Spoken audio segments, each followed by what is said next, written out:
Jour de l'examen national de fin d'études primaires. Aujourd'hui, plus de 2 millions d'écoliers ont passé ce test à travers la République démocratique du Congo.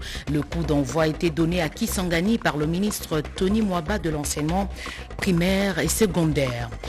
Déclenchement d'un arrêt de travail par les médecins membres du SINAMED à partir de demain mercredi. La grève prendra 3 jours. Il reproche au gouvernement le non-respect des accords signés depuis août 2021.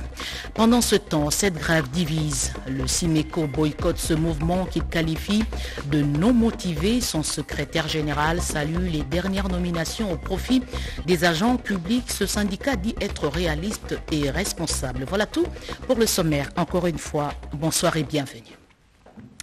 Hector Cooper, c'est fini. Le gouvernement a résilié son contrat. Un arrangement à l'amiable a été trouvé entre différentes parties pour la résiliation du contrat. Dans ce journal, vous aurez plus de précisions sur une cérémonie de travail qui a eu lieu aujourd'hui. Je vous emmène maintenant sur une route très fréquentée à Kinshasa. La vie a repris au quartier Kaouka, Matongé et Yolo Sud après plusieurs mois de fermeture pour raison des travaux de réhabilitation. La route a été rouverte. Je vous propose de regarder ces images. Fermée à la circulation depuis 2019 pour dégradation totale, l'avenue Bongolo qui relie les communes de Kasavubu et Limete est rouverte à la circulation depuis le soir du samedi 2 juillet 2022.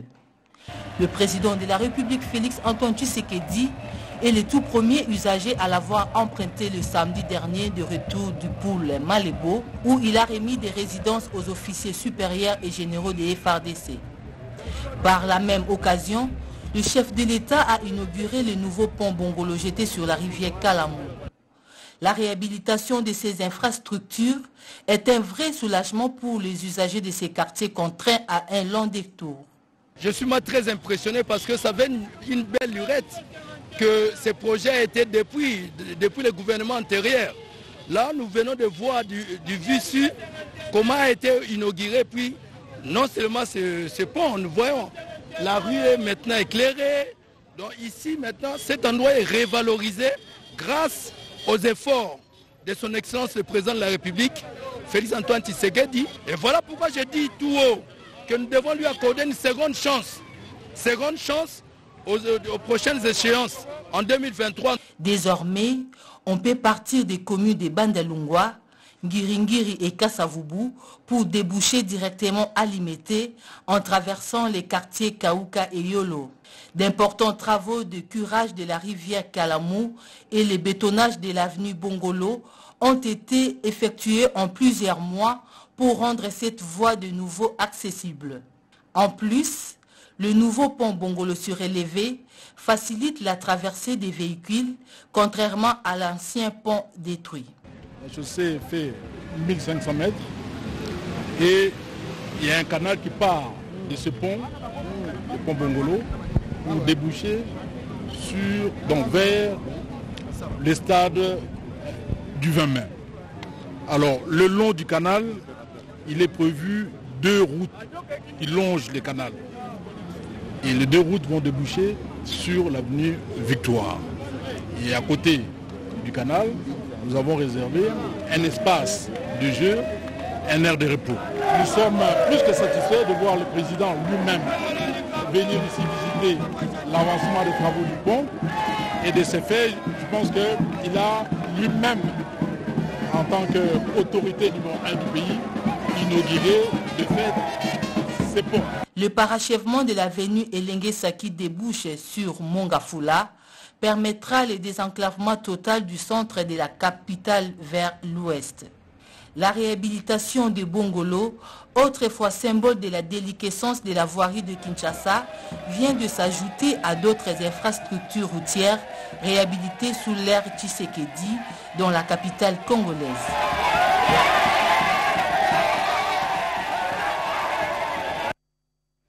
Ils étaient plus de 2 millions d'élèves finalistes à passer l'examen national de fin d'études primaires à travers le pays.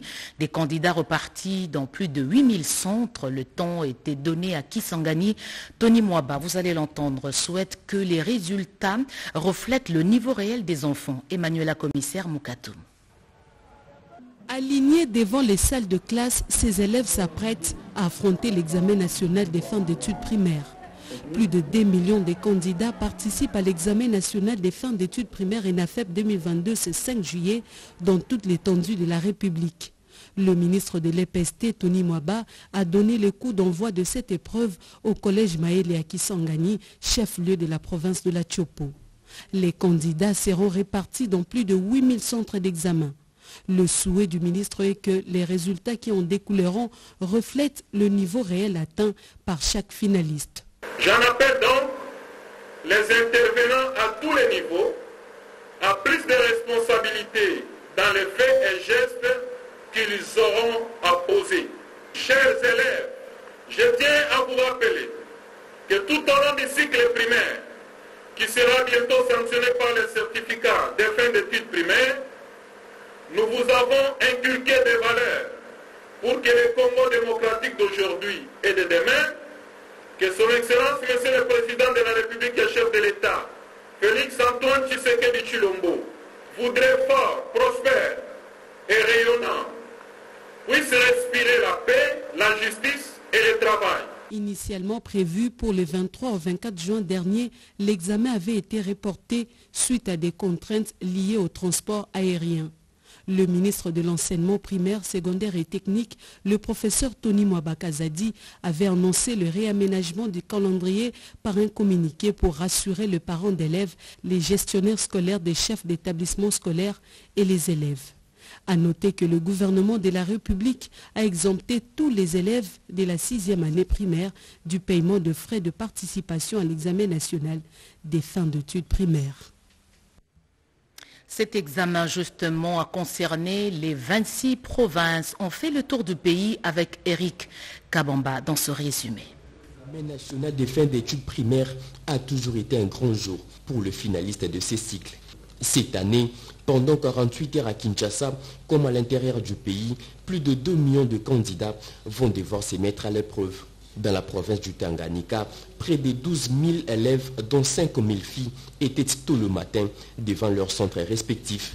Et c'est l'école primaire SNCC qui a été choisie par la gouverneure de cette province, Julie Ngungwa, pour procéder au lancement officiel de cet examen.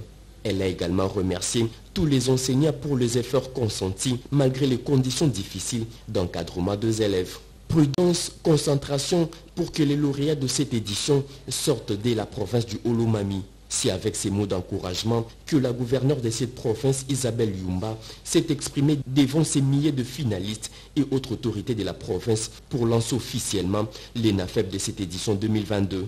Après ces mots, la gouverneure a procédé à la distribution des carnets de ces examens. La province du Kwilu est parmi les provinces qui ont enregistré plus de candidats finalistes au cours de cette année.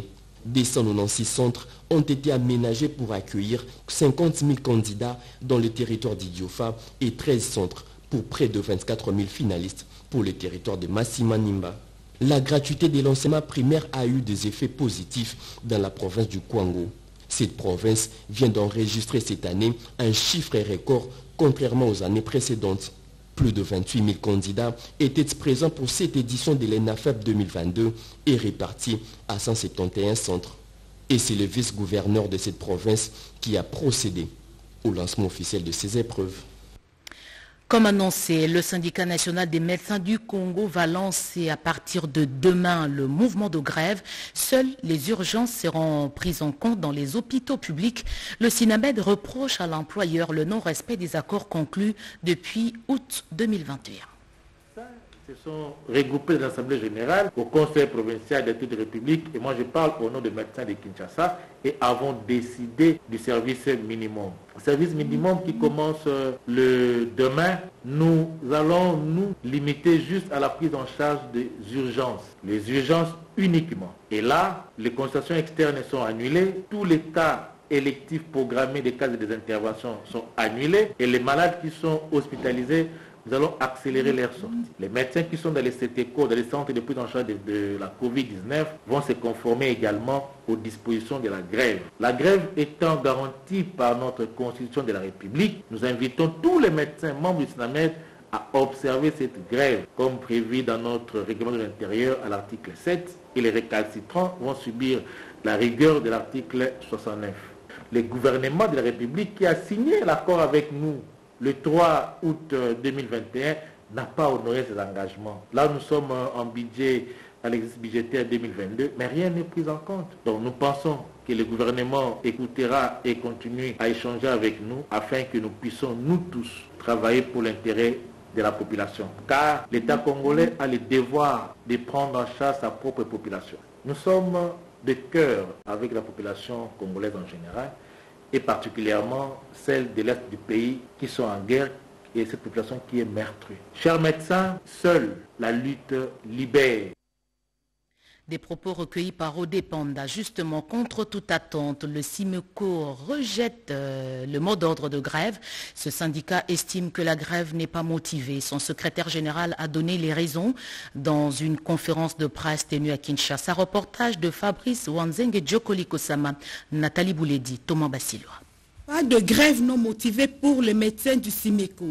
Ainsi a martelé le secrétaire général de ces syndicats, Dr Mwanda Lenda, dans le point de presse tenu ce mardi 5 juillet 2022 au siège du syndicat. Dr Mwanda Lenda a exprimé la satisfaction des médecins du SIMECO à la publication par le président de la République Félix Antoine Tshisekedi Tshilombo de l'ordonnance portant nomination des agents de carrière de service public de l'État au grade et fonction des médecins généraux, de médecins chefs des cliniques et de médecins résidents du ministère de la Santé publique, hygiène et prévention. Le secrétaire général du SIMECO a qualifié cet acte d'historique pour la corporation médicale de la RDC. La signature de cette ordonnance participe à la restauration de la dignité, de la sécurité et de la respectabilité de la carrière de médecin. Un des objectifs spécifiques de la création du SIMECO. Au gouvernement de la République de faire œuvre utile en tenant tous ses engagements, tant d'ordre administratif que pécuniaire,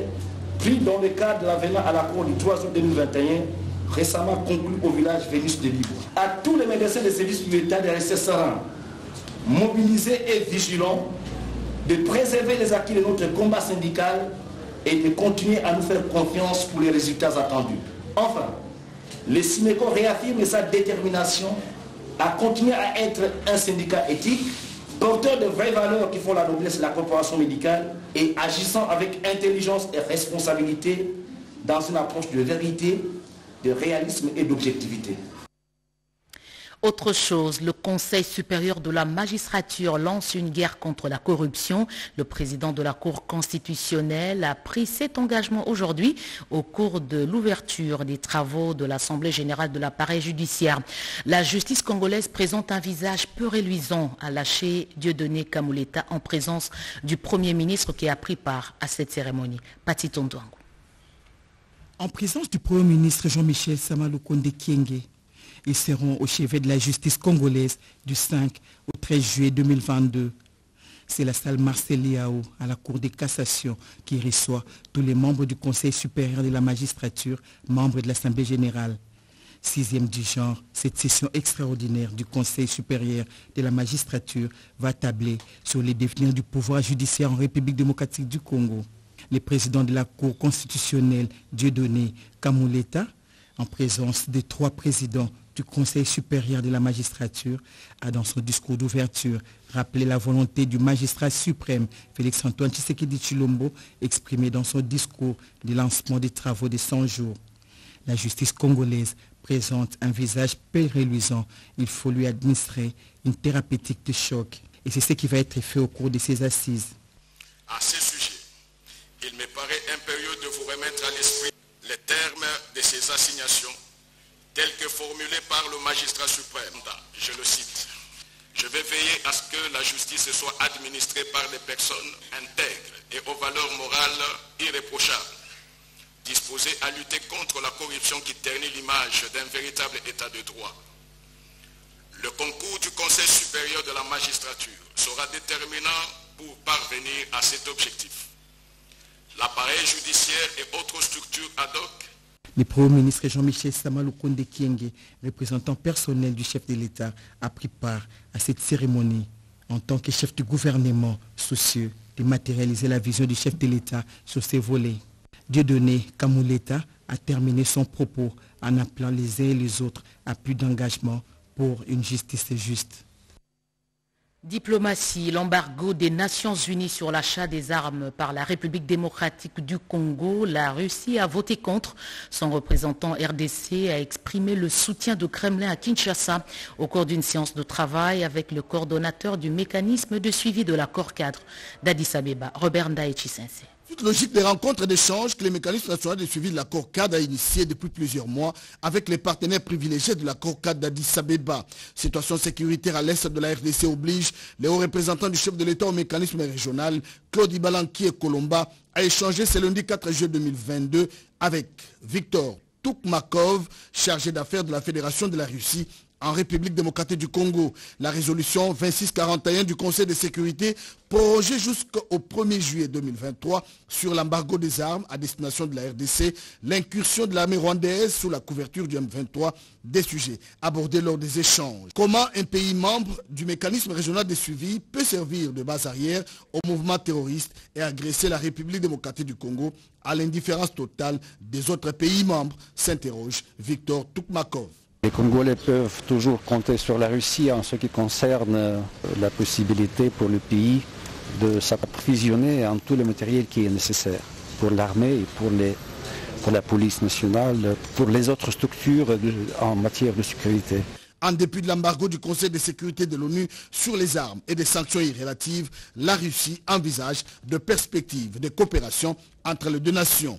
Agression dans l'Est, Karine Rossoki, Miss Indépendance, dédie ses prix à toutes les femmes de l'Est de la République démocratique du Congo et plaide auprès du coordonnateur du mécanisme de suivi de l'accord cadre pour un appui logistique au FARDC afin d'en finir avec ces cycles de violence. À toutes les filles de la RDC, particulièrement celles-là qui sont à l'est du pays, qui vivent maintenant un moment très difficile, même pas maintenant, depuis des années, elles vivent des moments difficiles.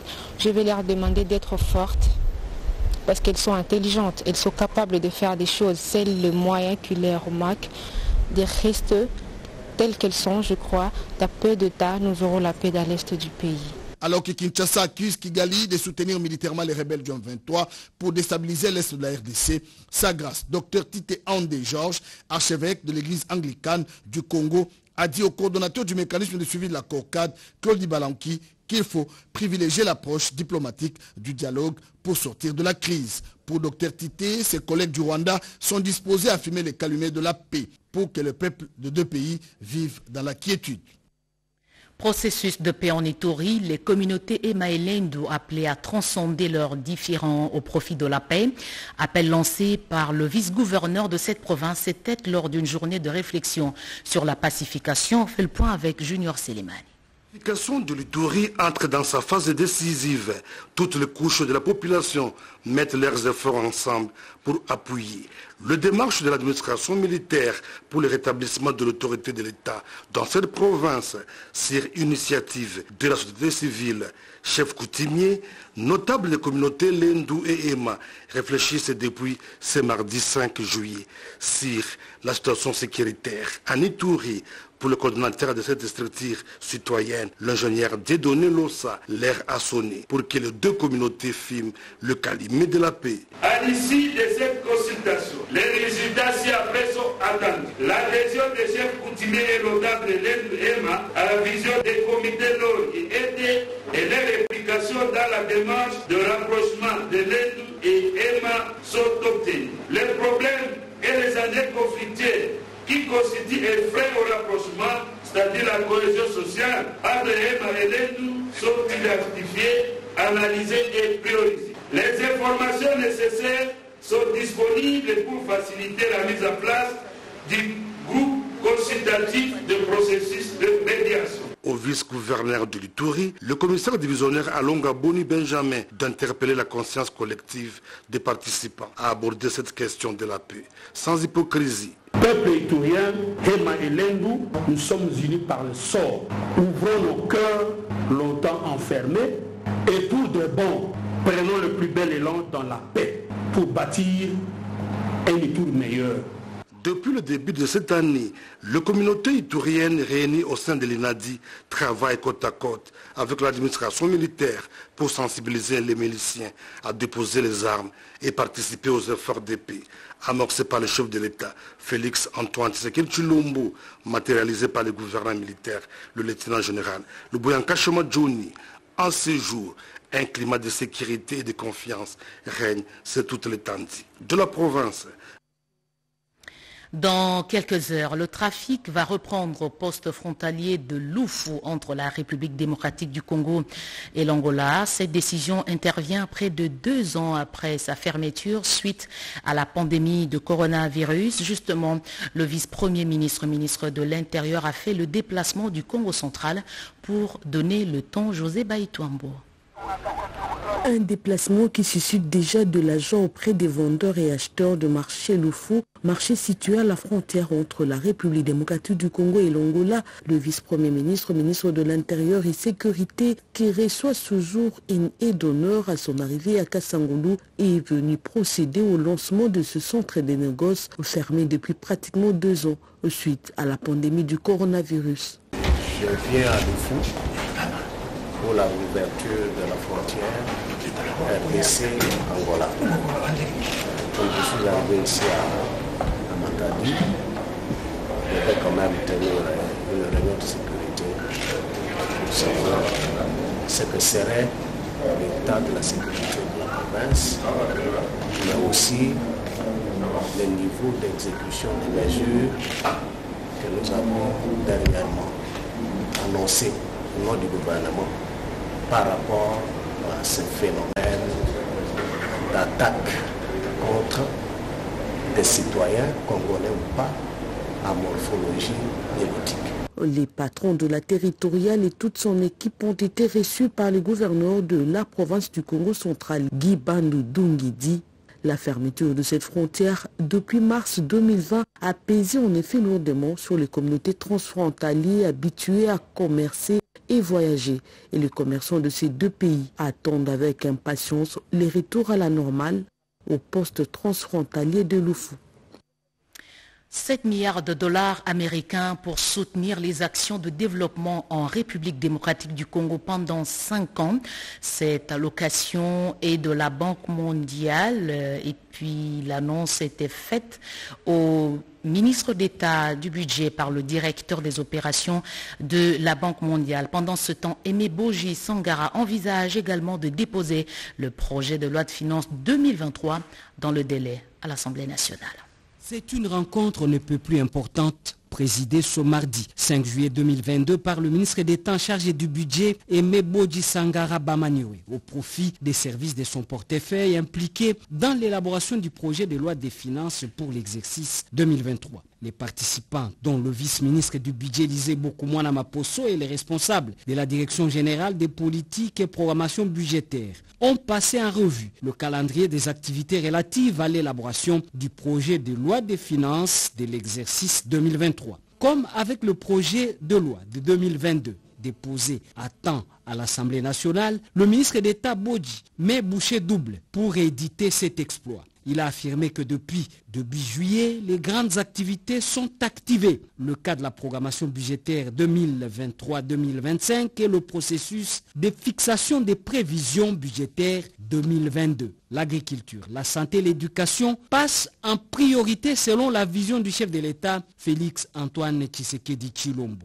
Dans un autre registre, c'est la Banque mondiale qui réitère son engagement à appuyer le gouvernement congolais à réaliser ses objectifs de développement de manière différente et efficace. Le FMI, lui, salue l'esprit d'anticipation du ministre d'État Boji. Les 2 délégations ont séparément échangé avec l'autorité budgétaire congolaise. Albert Zofak, directeur des opérations de la Banque mondiale en RDC, annonce déjà une allocation de 7 milliards de dollars américains sur 5 ans, avec un décaissement annuel de 2 milliards et 250 millions autres de dollars d'appui budgétaire dont le mois d'août est prévu pour les débuts de décaissement. Le Fonds monétaire international, par Gabriel, son représentant résident en RDC, s'est intéressé aux questions liées à la formulation du projet de loi des finances 2023, la lettre d'orientation et les conférences budgétaires en vue. Il s'est déclaré très satisfait et projette des échanges équilibrés avec le gouvernement de la République.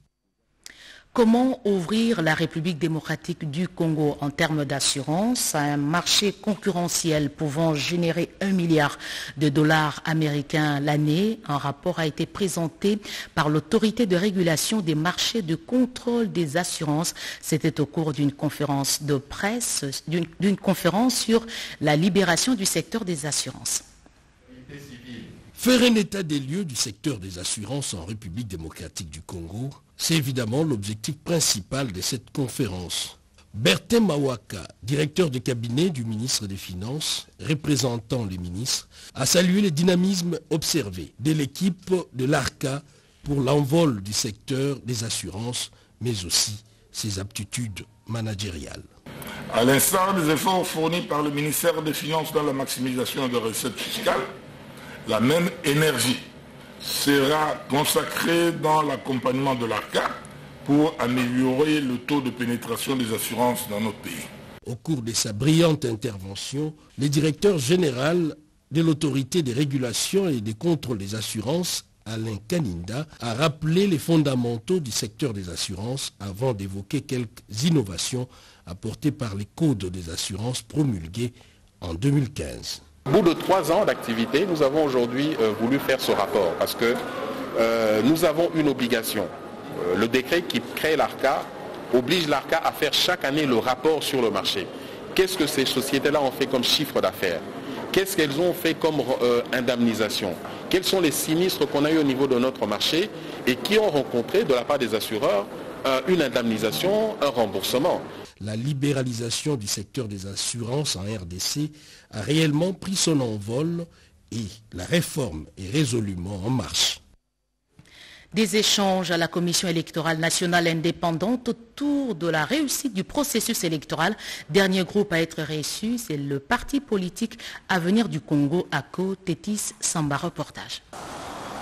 Cette délégation du parti politique Avenir du Congo, ACO, conduite par le secrétaire général Dr Roger Mwamba, était venue auprès de la centrale électorale pour s'informer sur les préparatifs de l'organisation des élections de 2023 en République démocratique du Congo. Au sortir de cette rencontre avec le deuxième vice-président de la commission électorale nationale indépendante Didi Manaralinga, à laquelle prenait également part le rapporteur adjoint de la CENI Paul Moindo, le secrétaire général de l'ACO a noté que les doutes sont levés au regard de la détermination du bureau de la CENI d'aller aux élections dans les délais constitutionnels. J'ai noté une détermination majeure, nonobstant tout ce qu'il peut y avoir comme difficulté. Nous sommes aussi agréablement surpris de voir cette disposition de la CENI de s'ouvrir, de communiquer, d'expliquer ce qui se passe, pour que les gens comprennent réellement ce qui se passe. Le processus électoral n'est pas l'affaire de la CENI, c'est un processus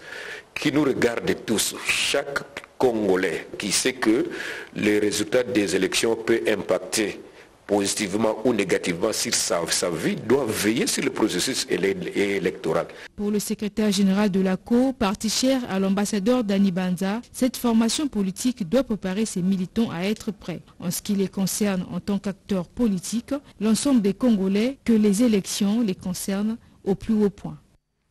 Projet de lancement d'un satellite d'observation terrestre, New Delhi veut accompagner Kinshasa sur ce chemin de recherche technologique. Le sujet était évoqué au cours d'un échange entre le ministre José Mpanda et l'ambassadeur de l'Inde en RDC, Marie Caland. La RDC est lancée dans un vaste programme de la recherche scientifique à travers le projet d'implantation d'un satellite d'observation de la Terre de la RDC, de développement d'un centre de radiothérapie avec le nucléaire, du renforcement des capacités des chercheurs chercheurs et autres. Le ministre des Recherches scientifiques et innovations technologiques, Maître José Mpanda Kabangu, a pour ce faire sollicité l'expérience des partenaires extérieurs. Avec l'ambassadeur de l'Inde, Ram Karam Verna, il était question de mener très haut la coopération bilatérale entre les deux pays dans le secteur de la recherche scientifique et de l'innovation.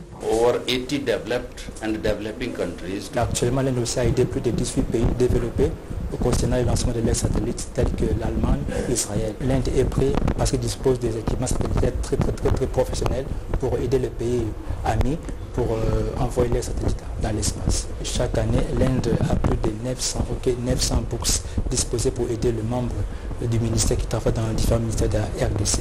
Donc pour des formations. Et ces formations couvrent beaucoup de domaines.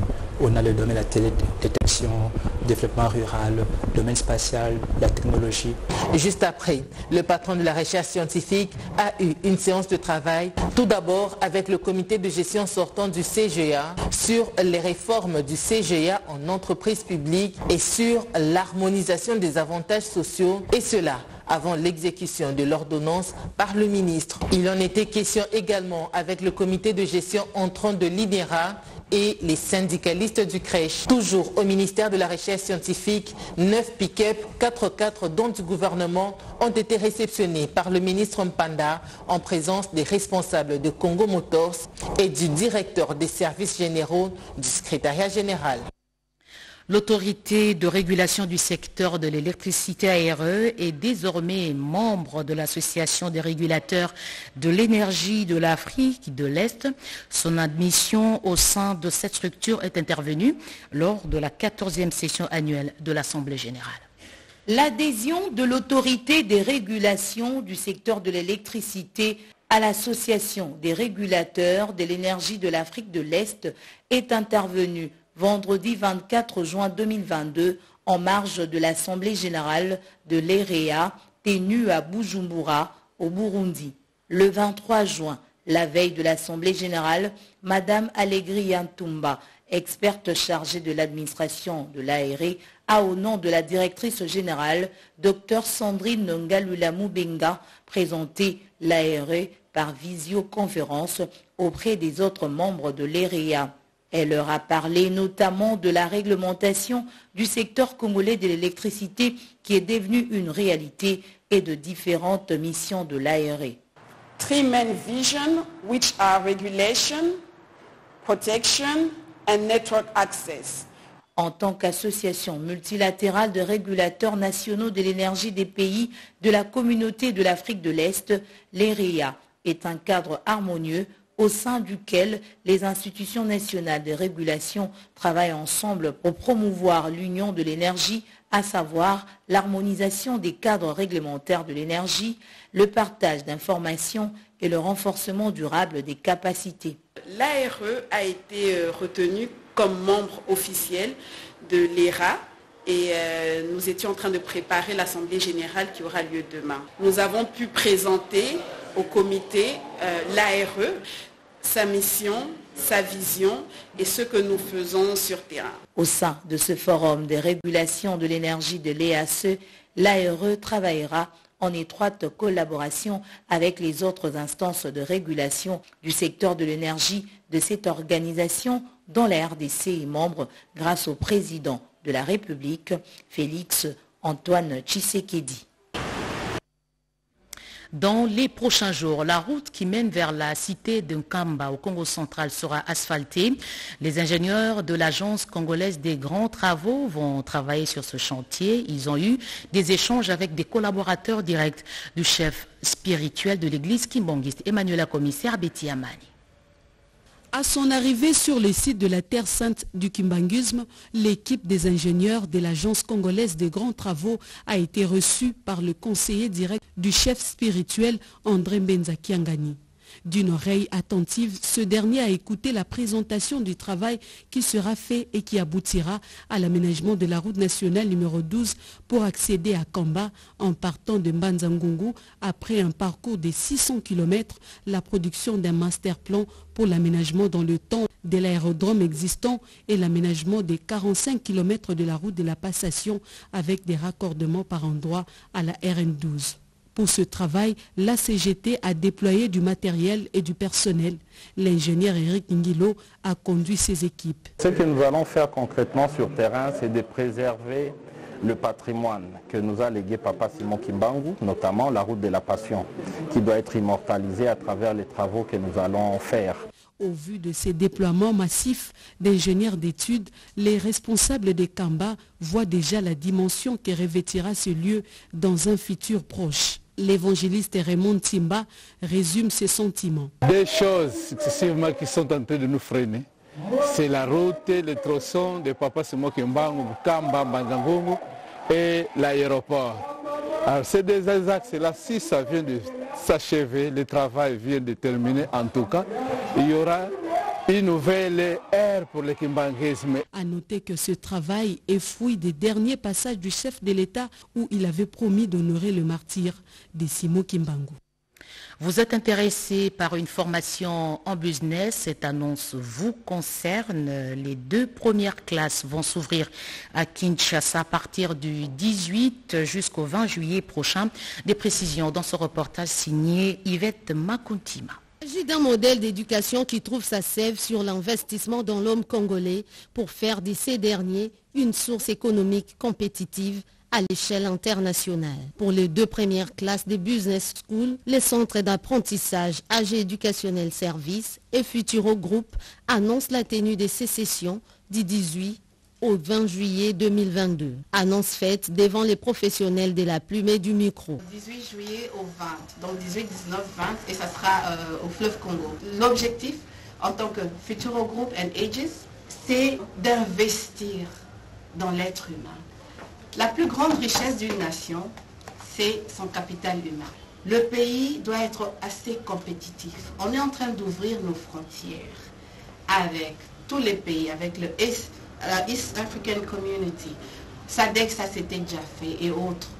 Alors, qu'est-ce que nous, en tant que pays, on a à offrir? Des formations à l'intention des personnalités de plusieurs horizons, organisations publiques et privées, ainsi que de jeunes entrepreneurs. Pour ces modules ici, on est en train vraiment de target, comme on dit en anglais, donc les directrices, les femmes leaders, les députés, ministres et autres. Mais on va commencer juste par 30 ans. On a pris en considération tout ça, c'est vrai qu'on va commencer. Il n'y a pas que les DG, il n'y a pas que les jeunes entrepreneurs, il y a aussi les ministres, il y a aussi les premiers ministres. C'est pour juste optimiser les talents, les potentiels qu'on a des gens en nous et les ressortir. Parlons des étudiants, des jeunes entrepreneurs, on a un programme de modalités de paiement pour leur faciliter la tâche parce que ce n'est pas moins cher non plus. Des modules avec diverses approches, notamment l'autonomisation de la femme, la politique publique pour administrateurs. Et le 3e module va se tenir à Johannesburg, en Afrique du Sud, au mois d'août. Et puis, cette invitation lancée par l'intersyndicale nationale du Congo, le bureau de coordination, une invitation lancée à leurs camarades présidents et secrétaires généraux des syndicats de la République démocratique du Congo, cela en prévision de la marche de soutien aux forces armées de la République démocratique du Congo, qui sera organisée incessamment par le monde du travail intersyndicale nationale du Congo. Donc, convie à rehausser de votre présence l'Assemblée générale prévue le jeudi 7 juillet 2022 au Centre pour handicapés sur Ouellery à partir de 9h30. Sont concernés par cette invitation les présidents et secrétaires généraux des syndicats de la RDC, les permanents et délégués syndicaux de la fonction publique, les délégués syndicaux des entreprises et établissements de toute nature. Une note de culture. Dans cette édition d'information, des prix ont été remis aux diplomates et à certains compatriotes pour avoir contribué au développement de la RDC, une cérémonie agrémentée par la rumba congolaise. Christine Lenzo. La 11e édition des prix Présence Congo reconnaît de nouveau les mérites de quelques lauréats du Congo-Brazza et du Congo-Kinshasa ayant réalisé des œuvres louables dans leur pays ou à l'étranger. Cette distinction honorifique est aussi remise aux non-ressortissants congolais à travers une soirée de gala pour la remise de ces prix de la 11e édition organisée au Musée national de Kinshasa dans la foulée des festivités de l'indépendance de la RDC. Parmi les lauréats, l'ambassadeur de Suède et celui de l'Italie, quelques diplomates accrédités en RDC, la ministre de l'enseignement professionnel, la radio Okapi et d'autres Congolais. Surtout un sentiment de responsabilité en tant que citoyen congolais et autrefois représentant de la population au sein du Parlement, puisque nous avions saisi l'opportunité qui était offerte lors de la réforme du secteur minier à travers le code minier. Et à cette occasion, avec l'appui de nos collègues députés, nous avons pu introduire dans le code minier une disposition qui impose les citoyens congolais comme actionnaires dans toute société minière. Il y a eu aussi les invités venus du Congo-Brazza, le tout sous une note musicale au rythme de la rumba congolaise.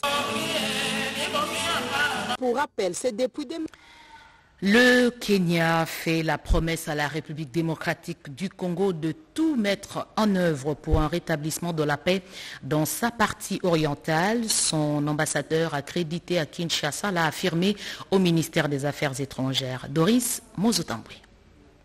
La médiation de l'Angola dans la crise entre la République démocratique du Congo et le Rwanda bénéficie du soutien régional.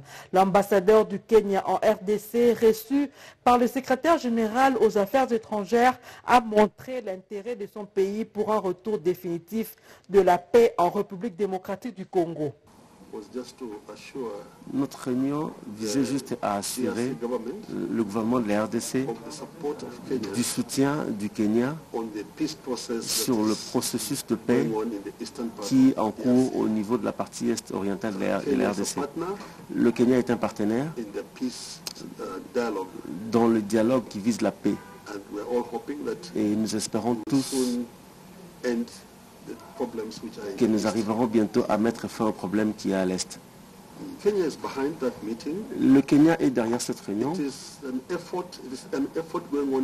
Il s'agit d'un effort régional qui est fait pour voir comment ramener la paix au niveau de la RDC. Le processus de Nairobi résonne.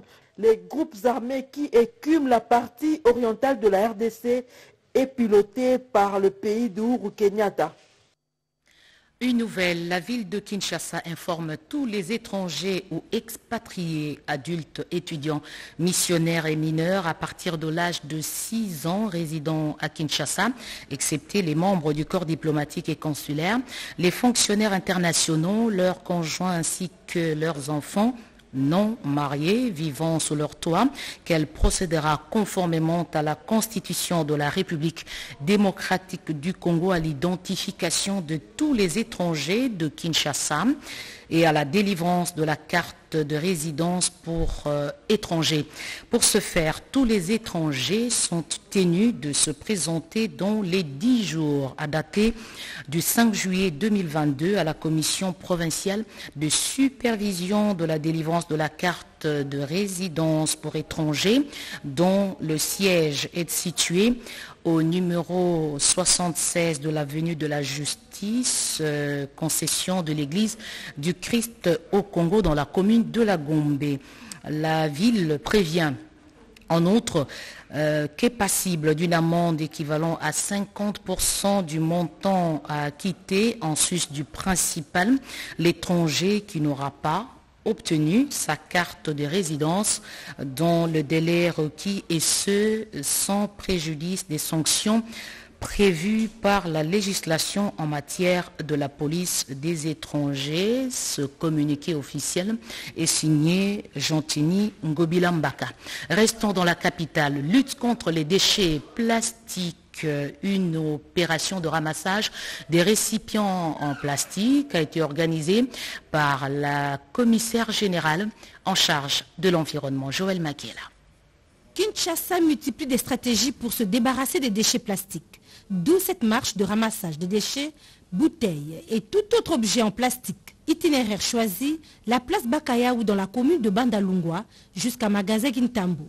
Cette initiative de la commissaire de l'environnement, Laetitia Benakabamba, vise l'adhésion d'un bon nombre de Kinois à l'opération de recyclage des déchets plastiques. Nous avons un projet Momon au plastique que nous lançons la semaine prochaine, qui veut que nous puissions mettre dans toute la ville de Kinshasa, dans toutes les communes, des points relais éphémères qui vont venir se rajouter à ce que le partenaire Cleanplast a déjà.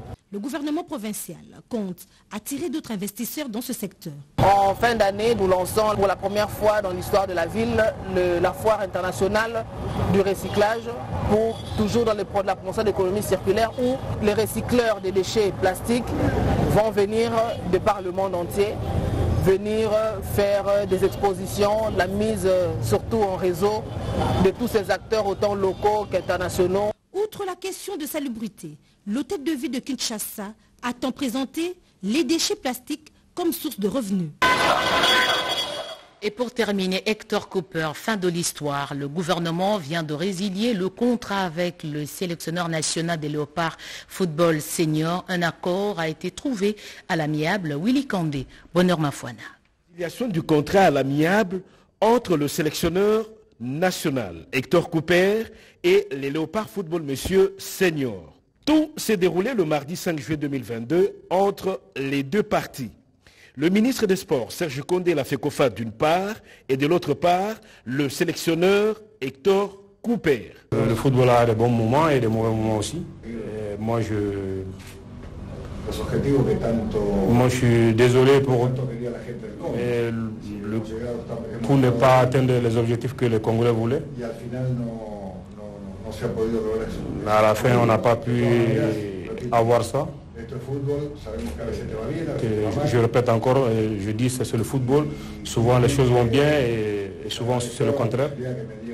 Et moi, ce que je peux faire, c'est de remercier la fédération et l'opportunité, et le pays aussi, l'opportunité qu'ils m'ont donnée. J'ai voulu aimer que les choses se terminent d'autre manière. Oui, on peut dire aujourd'hui que M. Cooper a laissé la sélection congolaise. J'ai eu une réunion avec la fédération, le ministre, d'une manière amicale. Aujourd'hui, comme je viens de le dire, je ne suis plus le sélectionneur du Congo. Les accords sont faits, mais bon, quantité qu'ils disent là, bon, c'est moi, de l'argent, moi je ne parle pas. Moi, je remercie tout le monde et la manière dont les gens m'ont traité ici. Et la vérité, je répète, parce que nous n'avons pas eu de bons résultats et les derniers moments, nous avons tenté, essayé de le faire. Mais merci pour tout. Pour le remplacement du dit staff technique, la FECOFA devra opérer un choix judicieux car le temps roule contre les Léopards Football Monsieur Senior au regard du calendrier des éliminatoires CAN Côte d'Ivoire 2024. À bon entendeur, salut. Et voilà, ce journal est terminé. Madame, Messieurs, merci de l'avoir suivi à travers le monde. Je rappelle l'une des principales informations. Le SINAMED lance à partir de demain un mouvement de grève pour 3 jours. Le mot d'ordre n'est pas respecté par tous les médecins puisque le SIMECO boycotte ce mouvement de grève. Merci de rester avec nous. Retrouvez l'actualité à 23h avec José Baïtombo. Je reviens demain à 20h. Bonsoir.